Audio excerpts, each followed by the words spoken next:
नमस्कार, the Hindi top देख रहे हैं आप। मैं आपके साथ मोहित कुशवाहा।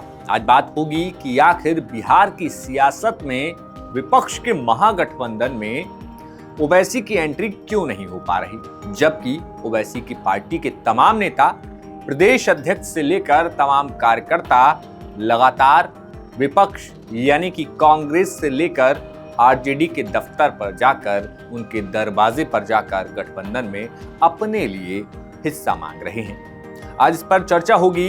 इस बात को हम बताएंगे कि आखिर ओवैसी कितनी सीटों को मांग रहे हैं, उनकी पार्टी को आरजेडी या कांग्रेस कौन नहीं लेना चाहता, और सबसे बड़ा सवाल तेजस्वी, राहुल गांधी और तमाम विपक्षी सहयोगियों के अलावा अगर ओवैसी गठबंधन में आते हैं तो किसको फायदा होगा, किसको नुकसान होगा, क्या फायदा होगा, क्या नुकसान होगा, क्या कुछ समीकरण रहेंगे, आज इस पर बात करेंगे। नमस्कार, द हिंदी टॉप का एक्सप्लेनर देख रहे हैं आप, और बात होगी असदुद्दीन ओवैसी की पार्टी AIMIM की।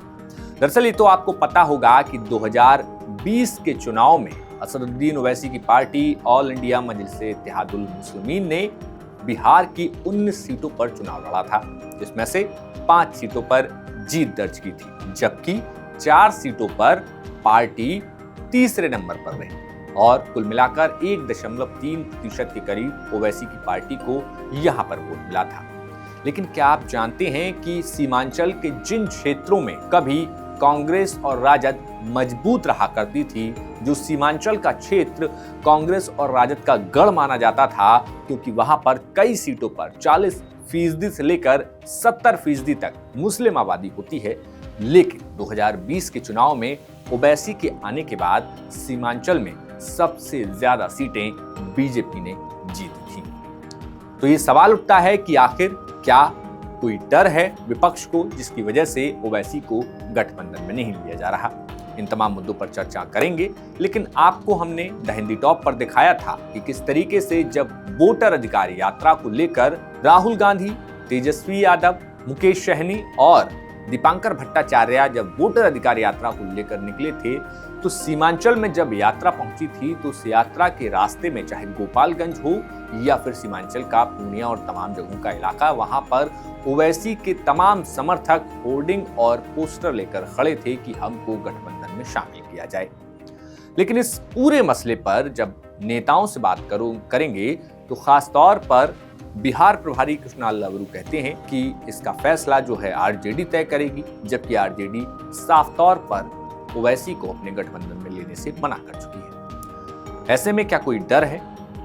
दरअसल इस पूरे समीकरण में देखा जाए तो विपक्ष को कहीं ना कहीं इस बात का डर है, और समीकरण जो कहते हैं, सियासी विश्लेषक जो मानते हैं कि ओवैसी को साथ लेने पर विपक्ष में एक मुश्त पूरे तरीके से 100% मुस्लिम वोटर तो साथ आ जाएगा, लेकिन चुनाव का ध्रुवीकरण भी हो जाएगा। बिहार में खास तौर पर इस वक्त बीजेपी पूरी ताकत के साथ सक्रिय है, जेडीयू लगातार अपने कामों को गिना रही है। ऐसे में विपक्ष को पता है कि मुस्लिम यादव के बदौलत सरकार नहीं बनाई जा सकती। विपक्ष को तमाम सहयोगी साथियों का, जातियों का, वर्गों का समर्थन चाहिए होगा, और अगर ओवैसी की पार्टी को गठबंधन में शामिल कर लिया जाता है तो कहीं ना कहीं ध्रुवीकरण हो सकता है, जिसका फायदा बीजेपी या एनडीए को मिलेगा और सबसे बड़ा नुकसान विपक्ष को हो जाएगा। इसमें सियासी विश्लेषक तर्क देते हैं कि असम में जब 2021 में चुनाव हुए थे तो AUDIF, जो कि बदरुद्दीन अजमल की पार्टी है, उसको कांग्रेस ने अपने साथ लेकर चुनाव लड़ा था। असम जहां पर कांग्रेस कई मर्तबा सरकार में रही, लेकिन बदरुद्दीन अजमल के साथ चुनाव लड़ने के बाद कांग्रेस को कई सीटों पर नुकसान हुआ। असम के चुनाव में ध्रुवीकरण हो गया। आपने देखा ही होगा कि असम के मुख्यमंत्री हेमंत बिस्वा शर्मा लगातार किस तरीके से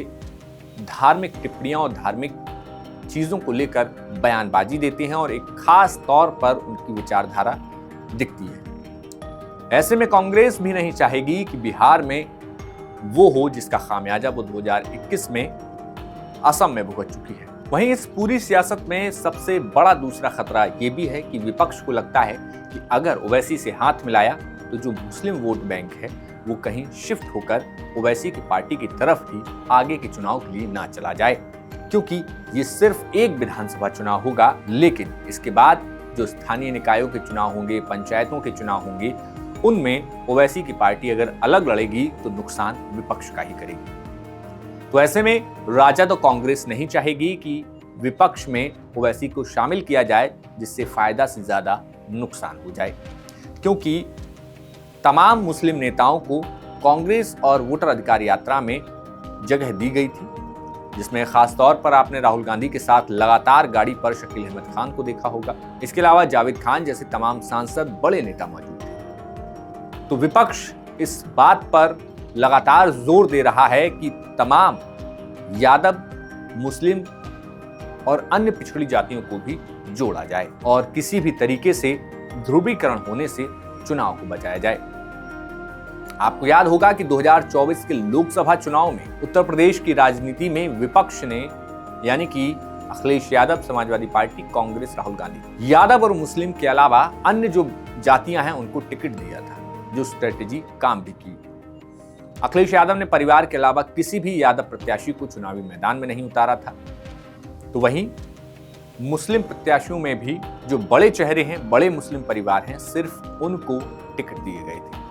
इसके अलावा अन्य जगहों पर अन्य जातियों को टिकट दिए गए थे, जिससे कई जगहों पर सपा का ग्राफ काफी ऊपर गया, वोट परसेंट बढ़ा और 37 सीटें जीत कर आई। ऐसे में सवाल उठता है कि आखिर ओवैसी करेंगे तो करेंगे क्या, क्योंकि ओवैसी इस बार जिस तरीके से 2020 के चुनाव में सक्रिय नजर आए थे, अब तक बिहार में ओवैसी की एंट्री नहीं हुई है और ओवैसी के तमाम नेता समर्थक लगातार विपक्ष के महागठबंधन में अपने लिए जगह तलाश रहे हैं, क्योंकि 2020 में ये बात समझ में आई और तमाम सियासी विश्लेषकों ने भी कही कि सीमांचल का जो इलाका राजद और कांग्रेस का मजबूत गढ़ माना जाता था, जहां पर 40 से 70% तक मुस्लिम आबादी है, उन जगहों पर सीमांचल का पूरा क्षेत्र अगर देखें तो पूरे सीमांचल के क्षेत्र में बीजेपी ने सबसे ज्यादा सीटें गेन की थी और यहां पर सीमांचल में ही 19 सीटों पर ओवैसी ने चुनाव लड़ा था। भले ही 5 सीटों पर ओवैसी की पार्टी जीती और चुनाव के बाद उन 5 में से 4 विधायक राजद में शामिल हो गए। तो ऐसे में बड़ा सवाल है कि आखिर बिहार में मुस्लिम वोट जो है वो किस तरफ शिफ्ट होगा। क्या ओवैसी अब तक जो बिहार में एक्टिव नहीं हुए हैं वो चुनाव के बाद एक्टिव होंगे? क्या जिस तरीके से 2020 में नुकसान पहुंचाया और जिस तेज धार के साथ चुनाव प्रचार किया गया था ओवैसी के द्वारा, क्या वो इस बार भी होगा? और अगर होता है तो विपक्ष को कितना नुकसान होगा? क्योंकि विपक्ष की स्ट्रेटेजी हाल फिलहाल में जो अब आप देखेंगे, वोटर अधिकार यात्रा के बाद राजद जो है बिहार अधिकार यात्रा निकाल रही है।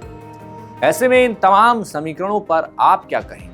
क्या आपको लगता है कि ओवैसी को शामिल करने से राजद, कांग्रेस यानी कि इंडिया अलायंस को नुकसान होगा या फायदा होगा और मुस्लिम वोट किस तरफ शिफ्ट करेगा?